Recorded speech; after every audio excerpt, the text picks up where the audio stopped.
Frankenstein, or The Modern Prometheus, considered to be the first science fiction novel ever, there's some debate about that, was written by Mary Shelley and published in 1818. In the 217 years since, it has spawned multiple on-screen adaptations, different book and comic book homages, and more. These adaptations have ranged from the great and memorable to the terrible and forgettable. Until now, the 1994 Kenneth Branagh film has been the most faithful adaptation to the book. And while there are major departures from the original novel in the new film, Guillermo del Toro's Frankenstein has, in my opinion, taken the crown as the quintessential adaptation of Mary Shelley's historic work. Because theories are swirling around the internet about the true meaning and messages behind the new Netflix film, that's what we're going to concentrate on most of all, along with the messages and meanings behind Mary Shelley's original work. While both the novel and Guillermo del Toro's movie are both tragic tales of hubris and the risks of playing God, Shelley's novel is far more tragic without really any signs of hope. Conversely, Del Toro ends his version of the story with far more repentance, forgiveness, and redemption. Neither ending, in my eyes, is superior, just vastly different. Mary Shelley's Frankenstein is gothic horror at its finest. It's dark, bleak, and leads deeper and deeper into despair. Shelley herself had a tragic life, losing multiple children in miscarriages, birthing 4 children, and only having one survive past infancy. Past that, her husband was a known philanderer. In fact, when they got together, Percy Bysshe Shelley was already married to another woman. It wasn't until Percy's wife took her own life that he actually married Mary. In 1822, Percy drowned after a boating accident. Mary Shelley herself died at the age of 53 from a brain tumor. So, as you can see, there wasn't a lot of cheeriness to be had in the author's life. Shelley's novel paints Victor Frankenstein as a highly intelligent, narcissistic man with a god complex. Past the death of his mother at a very young age, not much of a reason is given for this, and Victor's obsession with curing death. His arrogance leads him to create the monster or the creature, and then later reject it after seeing the results of his work. The monster, however, remained. So Victor had a big problem on his hands. Feeling hurt and dejected by Victor and everyone else he came into contact with, the monster lashed out in rage, seeking to hurt those who hurt him. He hated his creator, and everything he did was in an act of revenge against Victor. In the end, when Victor dies, the monster has no purpose and nowhere to go, so he claims he will walk north, build a funeral pyre, and throw himself upon it. We see similar themes in the Guillermo del Toro Netflix movie, but with some very major differences that paint both Victor Frankenstein and the monster in extremely different lights. While in the Shelley novel, Victor's father was kind and caring, Del Toro made him cold and callous. He drove Victor to learn more and more about the medical field and to be the best because the Frankenstein reputation rests upon him. When he would make a mistake or forget a fact, his father would cane him. Then, once Victor's little brother William was born, their father practically discarded Victor to dote on William. Later, when the monster could not speak past repeating Victor's name over and over, showing little signs of progress, Victor lashed out and caned him. Then, when he decided he had made a mistake in creating the monster in the first place, he attempted to discard him and all of his work entirely. Here, we can see the cycle of becoming what you hate the most, which we see quite often with children of abusive, alcoholic parents in the real world. If you liked the video so far, please smash the like button and subscribe to the channel.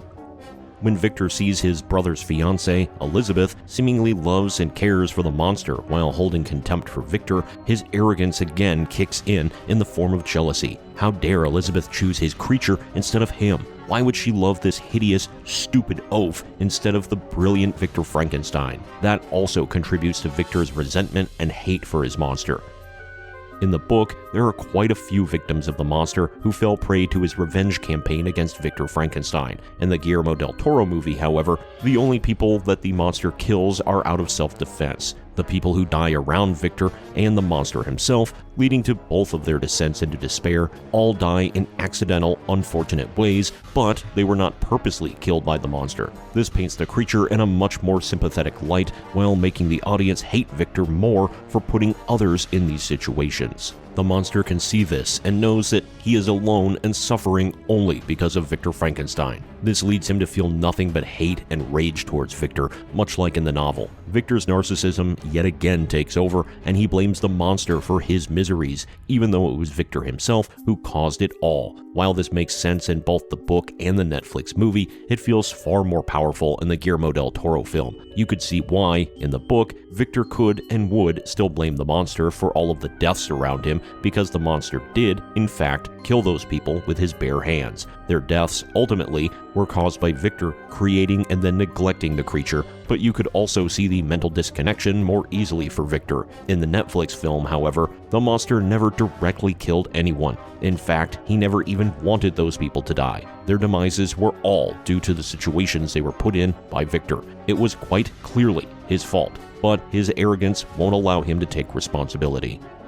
While art is subjective and you can draw multiple messages out of anything you want, I have seen some wild theories bandied about online. I have seen more than one person suggest that this film is a metaphor for an abusive romantic relationship. They have pointed specifically to the line where the monster tells Victor, "You only listen when I hurt you."